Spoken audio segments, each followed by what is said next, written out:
Labor will embark on a blitz of the Pacific tomorrow as the new government moves to counter China's rising regional influence.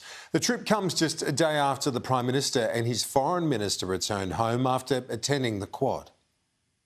Heading home after a flying visit to Japan. It has been an extraordinary opportunity. One that saw the new Prime Minister secure crucial FaceTime with US President Joe Biden.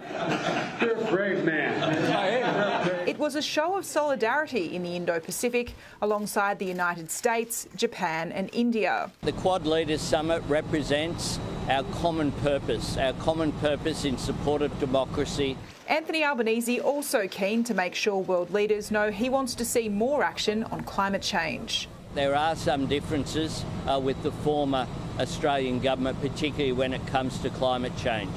And the new government that I lead's position was welcomed.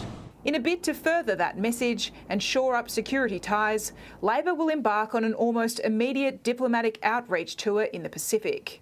On Thursday, Foreign Minister Penny Wong will travel to Fiji for a 2-day visit. The trip coincides with the arrival of the Chinese Foreign Minister in the region. China attaches great importance to its friendship with Pacific Island countries.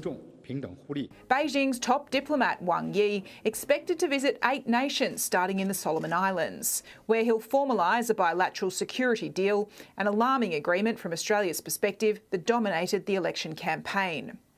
The state of the economy, another top priority area. Treasurer Jim Chalmers back in Canberra, getting his feet under the desk. Look, I just wanted to really say thank you to everyone for making yourselves available. Briefed by the head of Treasury, the Reserve Bank and other regulators on the economic headwinds Australia is facing.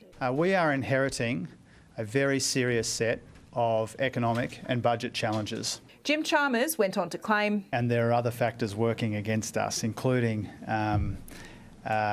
some pressures on the budget which were not disclosed. But he wasn't willing to say exactly what those pressures are. I'll have more to say about that on another occasion. Thanks very much. Border protection firmly in the spotlight in the wake of Labor's election victory as both sides of politics trade blows over an asylum seeker boat intercepted on polling day. A senior coalition source has accused Labor of deliberately misleading Australians over the circumstances of the operation off the coast of Christmas Island.